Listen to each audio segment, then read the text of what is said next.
This is the VOA Special English Economics Report. President Obama is proposing rules to limit the size of big banks and the risks they can take. He wants to prevent banks from using government-insured deposits to make risky investments. He also wants to keep them from owning hedge funds or private equity funds. Banks took big losses as they traded mortgage-backed securities that went bad. That helped create the financial crisis. Bank shares fell after the president's announcement in January. His earlier efforts at financial reform have faced strong opposition from financial companies and some members of Congress. In the Senate, 60 votes are needed to prevent unlimited debate on a bill. But the Democrats lost their 60th vote. In January, voters in Massachusetts elected a Republican to finish the term of Ted Kennedy, who died in August. Scott Brown opposes the health care legislation in Congress. His election could also affect other areas, like climate change legislation and reforms in the financial system. A separate development in January could affect future elections. The United States Supreme Court cleared the way for unlimited spending by businesses and labor unions in political campaigns. The court voted 5-4 to end a ban on the use of corporate money to pay for independent campaign ads for or against candidates. The court said the restriction on political speech violated the free speech rights guaranteed by the Constitution. But President Obama said the decision will reduce the influence of average Americans. He called it a major victory for powerful interests like big oil companies, Wall Street banks, and health insurance companies. He directed his administration to talk with congressional leaders from both parties to develop a forceful response. Elections for Congress are this November. The next presidential election is in 2012. January 20th marked Barack Obama's first anniversary in office, but the Republican victory in liberal Massachusetts was seen in large part as a sign of voter anger across the country about the economy. Unemployment has doubled in 2 years to 10%. Many people are angry that they struggle while the government rescued big banks. Some banks took losses last year, but others earned record profits. And that's the VOA Special English Economics Report. I'm Alex Villarreal with the VOA Special English Economics Report. In September, President Obama proposed new measures to lift the economy. The central bank, in its latest report, said there was continued growth in the past several weeks, but with widespread signs of slowing. Congressional elections are November 2nd. One new survey showed that 49% of likely voters think Republicans should control Congress. Other polls find that about 60% of Americans think the country is going in the wrong direction. President Obama gave a speech near Cleveland, Ohio. He proposed a tax plan for businesses that make capital improvements, like buying new equipment. The president said, "And I'm proposing that all American businesses should be allowed to write off all the investment they do in 2011. He said this will help small businesses upgrade their plants and equipment and will encourage large corporations to start putting their profits to work." Mr. Obama also proposed to permanently extend a tax credit for research and development. And he offered a plan for rebuilding and modernizing America's roads, rails, and runways. He said it would create jobs and improve transportation. The plan would cost $50 billion, but he promised it would not add to the budget deficit over time. The president spoke in Milwaukee, Wisconsin. Both speeches were in the Midwest, an area hit hard by the recession. He said almost every Republican in Congress is saying no to his ideas. But retiring Senator George Voinovich of Ohio told the Washington Post that he planned to help push a bill through the Senate. That bill, supported by the president, contains measures to help small businesses. Still, there is disagreement over the future of the tax cuts approved under President George W. Bush. These are set to end this December.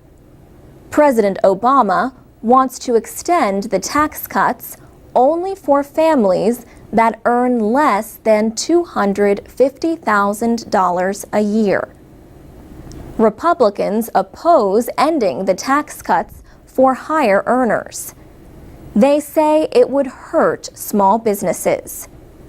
Democrats argue that few small businesses earn enough for their taxes to go up. Congress passed a big stimulus bill shortly after the president took office last year. But there is little that his newest proposals could do to help the economy before November. For VOA Special English, I'm Alex Villarreal. Follow us on Facebook, Twitter, YouTube, and iTunes at VOA Learning English. This is the VOA Special English Economics Report. In early July, an oil pipeline broke under the Yellowstone River in the western state of Montana. The Yellowstone is America's longest undammed river. The spill happened downstream from Yellowstone National Park. The burst pipe spilled as much as 1,000 barrels of crude oil, more than 160,000 liters, into the river. Workers shut off the ExxonMobil pipeline, and the company continued to clean up the spill. But the river was at flood levels and flowing quickly, carrying oil downstream into wetlands, fields, and yards. ExxonMobil spokeswoman Claire Hassett said local officials had ordered a temporary shutdown of the pipeline in May to check on its condition. They were concerned with heavy rains and rising waters. But she said, "We determined that it was safe to operate and we don't know what has caused this leak." Susan Casey Lefkowitz is with the Natural Resources Defense Council, an environmental group. She says the spill shows the dangers of mixing pipelines and waterways, especially when they are running under some of the most precious river systems that are important not just for wildlife, but also for our communities. The Yellowstone River is critical for irrigation, for example, and so it serves the needs of a lot of farmers and communities along its path. Andy Black heads the Association of Oil Pipelines, an industry group whose members include pipeline owners and operators. He says, "We have processes both within companies and at the associations to share learning and best practices and pursue the goal, which is zero accidents." Mr. Black says the industry does not need more federal and state rules. The regulations cover the major causes of pipeline failures, and we do not see any gaps.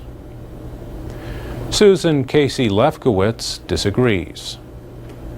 One concern, she says, is the future of the Ogallala Aquifer, a major source of water for America's Central Plains. A proposed pipeline called Keystone XL would cross the Ogallala to carry oil produced from tar sands in Canada for processing in Texas. Ms. Casey Lefkowitz says, ironically, it would actually cross the Yellowstone River, where the spill just happened. For VOA Special English, I'm Mario Ritter. For more programs and activities for learning English, go to voaspecialenglish.com. This is the VOA Special English Economics Report. BP is one of the world's largest energy companies.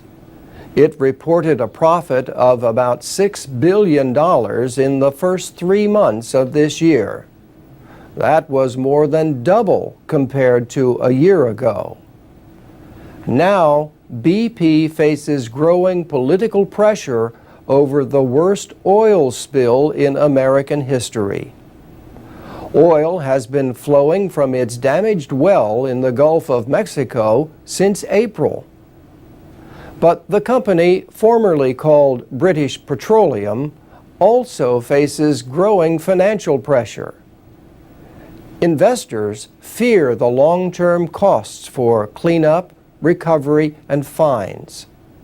BP's market value fell more than $60 billion as its share price fell by as much as a third.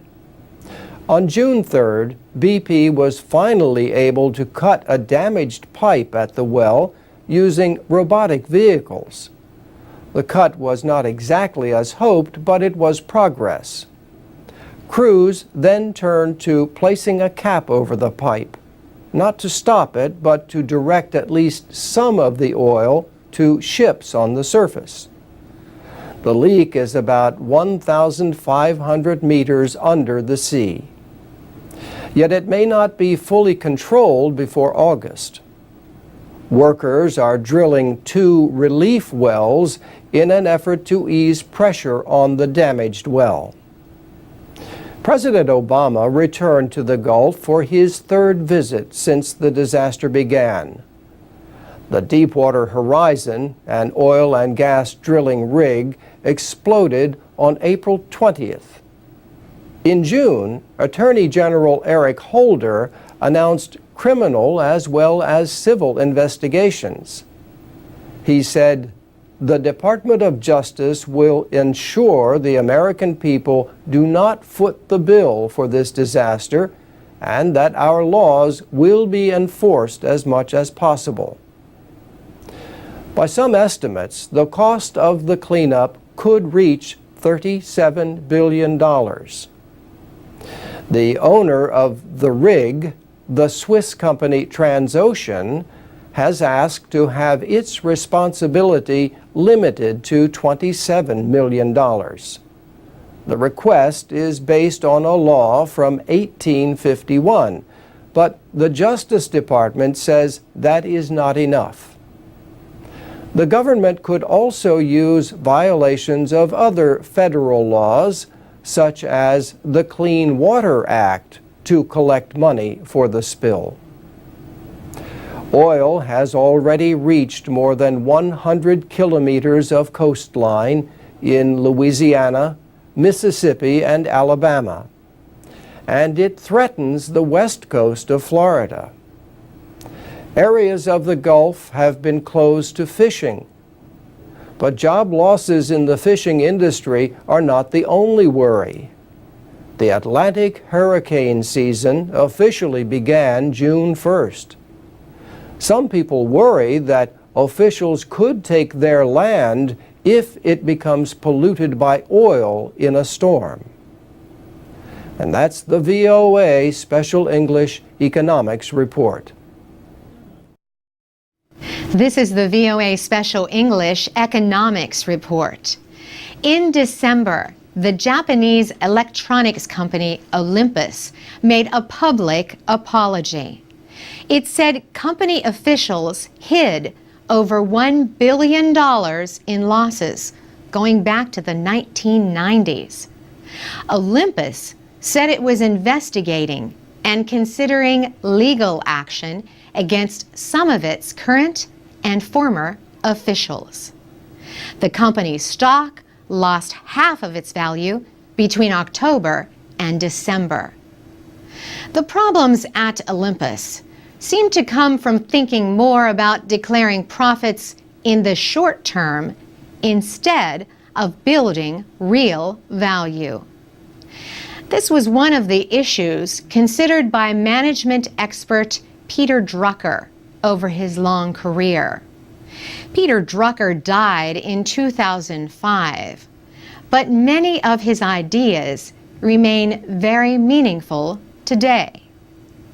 Drucker liked to share his knowledge not by answering questions, but by asking them. He once said, business people must not ask, what do we want to sell, but what do people want to buy? He taught at the Claremont Graduate School of Management in California for over 30 years. He advised companies on business methods, and he wrote 39 books on business and economic ideas. Peter Drucker was born in Austria in 1909. In the late 1920s, he worked as a reporter in Frankfurt, Germany. He also studied international law. He fled Germany as Adolf Hitler came to power in 1933. Drucker spent 4 years in Britain as an advisor to investment banks. He then came to the United States.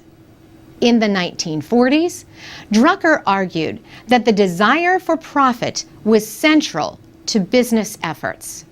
He also warned that rising wages were harming American business. He was later invited to study General Motors. He wrote about his experiences in the book, The Concept of the Corporation. In it, he said that workers at all levels should take part in decision-making, not just top managers. Later in his career, he warned that businesses that seek only profit growth help their competitors. Peter Drucker received the Presidential Medal of Freedom from President George W. Bush in 2002. He lived a long life. He died at the age of 95. Drucker was a voice for change and new ways of thinking about social and business relations. He used terms like knowledge workers and management goals. Many of his ideas have become highly valued in business training and politics. For VOA Special English, I'm Carolyn Presutti. This is the VOA Special English Economics Report. A major reform of the American system of health care and insurance has moved farther in Congress than ever before.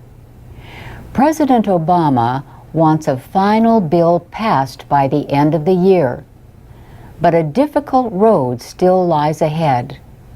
On November 7th, the House of Representatives passed a bill with an estimated $1 trillion price over 10 years. The president called the vote historic. President Obama said the Affordable Health Care for America Act will provide stability and security for Americans who have insurance. It will provide quality, affordable options for those who don't. And it will bring down the cost of health care for families, business, and the government while strengthening the financial health of Medicare.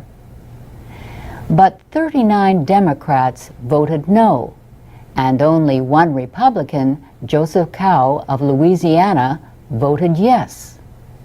The bill passed with just 2 more votes than required. Republicans say the plan would add to the nation's debt, raise insurance costs, and expand government involvement in health care.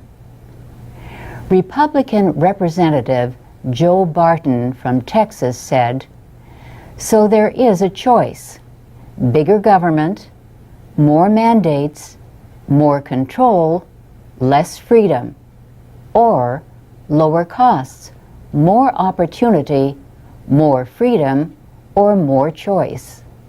I vote for more freedom." The bill aims to provide health coverage to 36 million Americans. That would raise the nation's coverage rate to about 96%.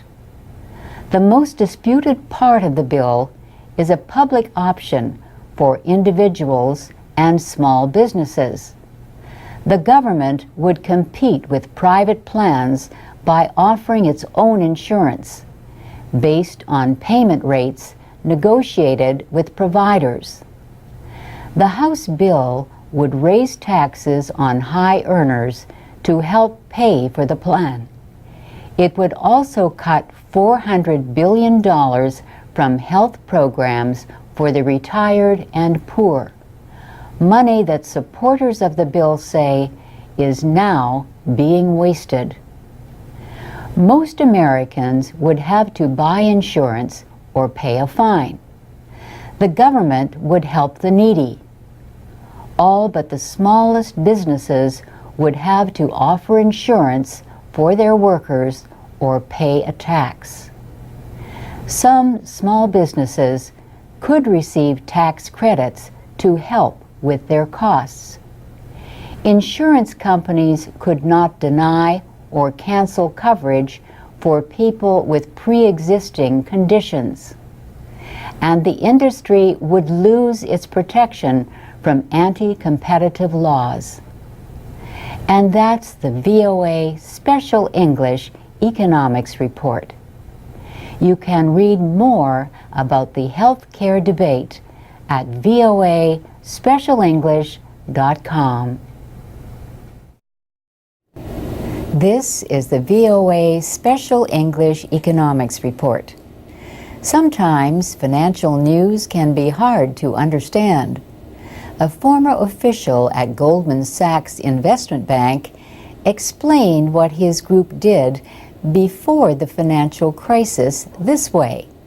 He said, "Our desk began to accumulate short positions, purchasing protection on individual securities through credit default swaps, largely from external CDO managers who asked us to bid for these positions."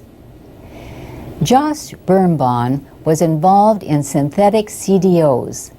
These are really financial bets on whether some asset will gain or lose value.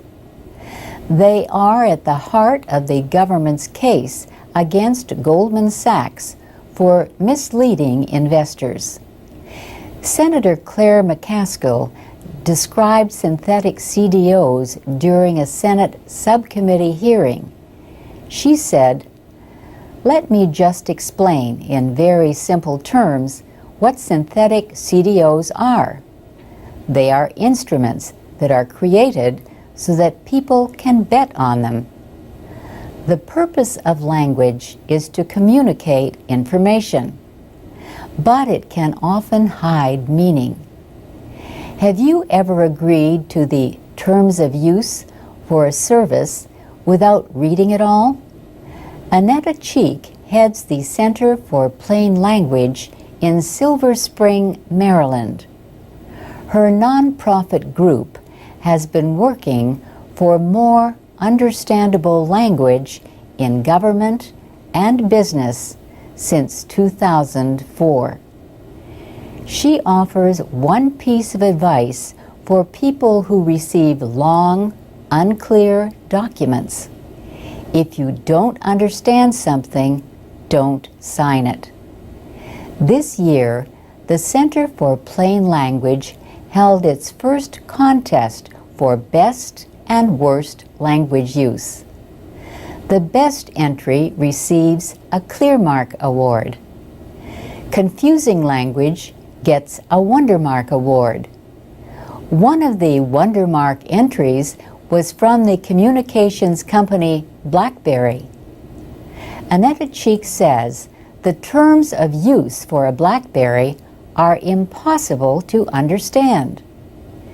Ms. Cheek says the healthcare and finance industries are known for using language that is hard to understand. Healthcare has made progress. Several industries competed for this year's Clearmark Award.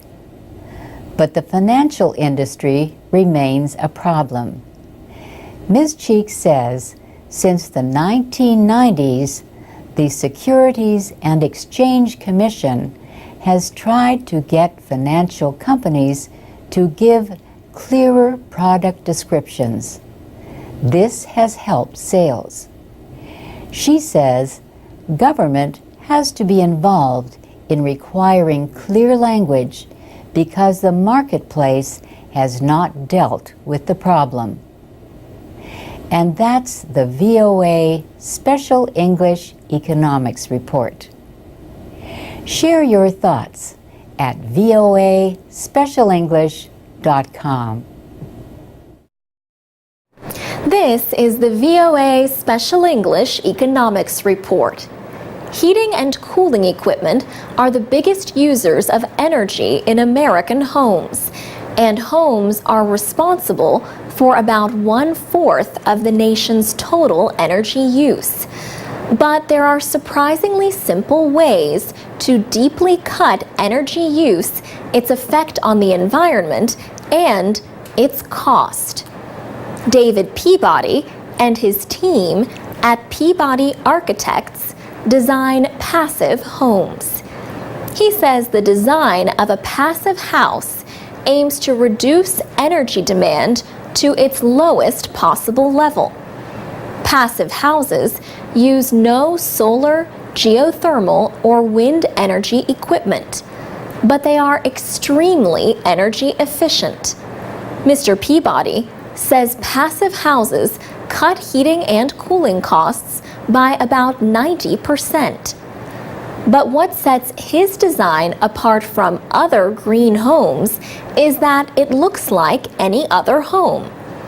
That is the beauty of the passive house approach, is that you don't have to build in a particular way with any particular materials or to any particular style. That's why, in our case, we decided to try to do something to prove that point, to make something that was very traditionally American. Peabody Architects says it is building the first passive home in the Washington, D.C. area. In Arlington, Virginia, Roger Lynn and his brother Eric are also building one. Roger Lynn of Southern Exposure Homes explains that windows are sealed against leaks and have 3 layers of glass. The windows are airtight. On a cold winter day, the temperature inside the unfinished home is a comfortable 12 degrees Celsius. David Peabody says you can find passive homes all over the world.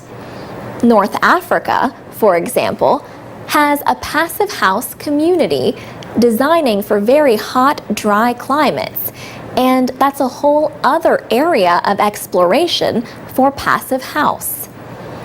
The first passive design was an apartment building in Darmstadt, Germany. 2 physicists helped develop it about 20 years ago. Passive houses use some specialized materials. These include precast concrete panels and insulation. They also need to have special air treatment systems. Supporters say they cost only about 5 or 8% more than traditional homes, but they use 10% of the energy for heating and cooling. The designs are passive because they do not use geothermal, sun, or wind energy for power. But Passive House Institute US says even greater savings can be reached with additions like solar water heating systems. They might call that an active passive house. For VOA Special English, I'm Alex Villarreal.